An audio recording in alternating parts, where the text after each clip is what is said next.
तुमने नोटिस किया है, कुछ लोगों को देख के ऐसा लगता है क्या ये चोमूसा एकदम अनकॉन्फिडेंट एंड एकदम ढीला ढाला सा, और वहीं कुछ लोगों को और ये सिर्फ कुछ ही होते हैं, एक रूम में एंटर होते ही तो सबका फोकस इन्हीं पर ही होता है। इनको देख के ऐसा लगता है जैसे यही है वो जो डोमिनेट करेंगे। उनका ऑरा ही ऐसा होता है, वो औरों को फील कराती है, yes he is something else. So इन दोनों में ऐसा क्या डिफरेंस है जो इतने अलग दिख रहे हैं? इन दोनों में सिर्फ एक ही डिफरेंस है, ओनली वन। वो क्या है?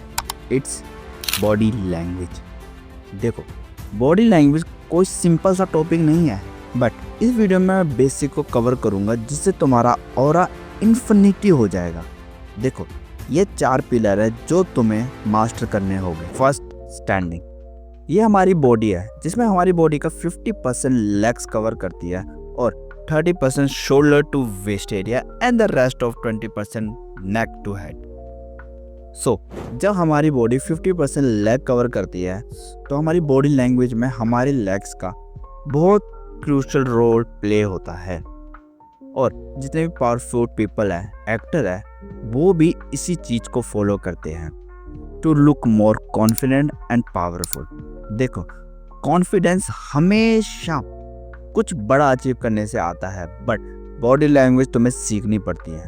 तो वाइड पोस्चर, तुम्हें अपना एक वाइड पोस्चर डेवलप करना होगा या फिर खुद को बड़ा दिखाना होगा, क्योंकि जितने ज़्यादा तुम बड़े दिखोगे उतने ही ज़्यादा तुम स्ट्रॉन्ग दिखोगे। और जितने भी जानवर होते हैं वो अपने आप को शिकारियों से या फिर किसी को डराने के लिए अपने आप को जितना हो सके वो उतना बड़ा दिखाने की कोशिश करते हैं।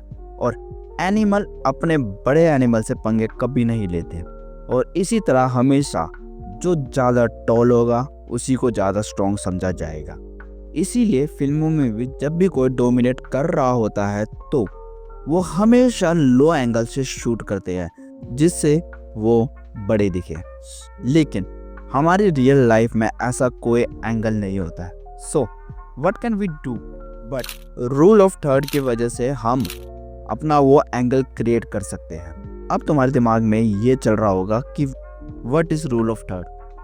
ये तुम खुद सर्च कर लेना एंड अप्लाई कर लेना। बट सिर्फ एक चीज नहीं है जिससे तुम्हारा ऑरा इंक्रीज होगा, क्योंकि एक अच्छी डोमिनेट बॉडी लैंग्वेज के लिए तुम्हें यूज करना होगा arms akimbo. What is arm akimbo?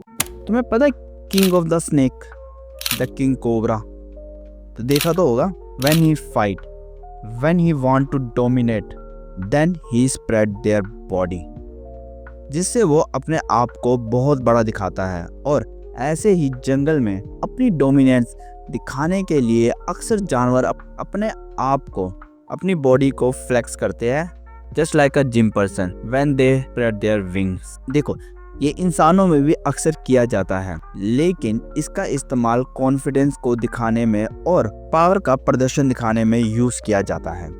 तुम्हें अपने हाथ अपने कमर में रखने होंगे, और अगर तुम इसका सही इस्तेमाल नहीं करोगे तो तुम चमन लगोगे। Walking, when you enter a room, और जब तुम लोगों के बीच से निकलते हुए जाते हो तब लोग अक्सर तुम्हारे वॉक पर फोकस करते हैं, और यहीं पर तुमने गलती करी, यू लूज योर ऑरा। अब वॉक में सबसे पहले नोटिस की जाती है तुम्हारी body and how you are walk. Shoulder, walk में सबसे पहले नोटिस की जाती है तुम्हारी शोल्डर की movement, how you swing your shoulder. देखो, the more you swing the more you look attractive. लेकिन इसमें भी कई लोग गलती करते हैं, वो अपने शोल्डर को कुछ ज़्यादा ही स्विंग करते हैं, जिससे उन्हें देख के साफ पता चलता है कि वो सिर्फ और सिर्फ ओवर कॉन्फिडेंस दिखना चाहते हैं। एक गुड बॉडी लैंग्वेज नेचुरली दिखनी चाहिए, जिससे लगे भी या this guy is a something else. And when you enter a room, always focus on your goal. जब तुम उस पर्सन या फिर उस चीज से तुम मिल जाओ, then focusing on other thing like noticing other people. अब तुम्हें वॉकिंग तो सिखा दी, नाउ इज सिटिंग। अब बैठना भी सिखाते हैं।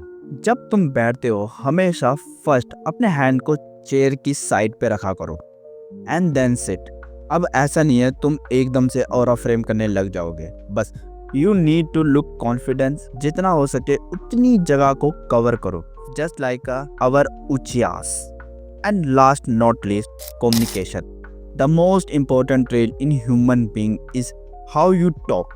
अब ये तुम्हें खुद ही सीखना होगा, क्योंकि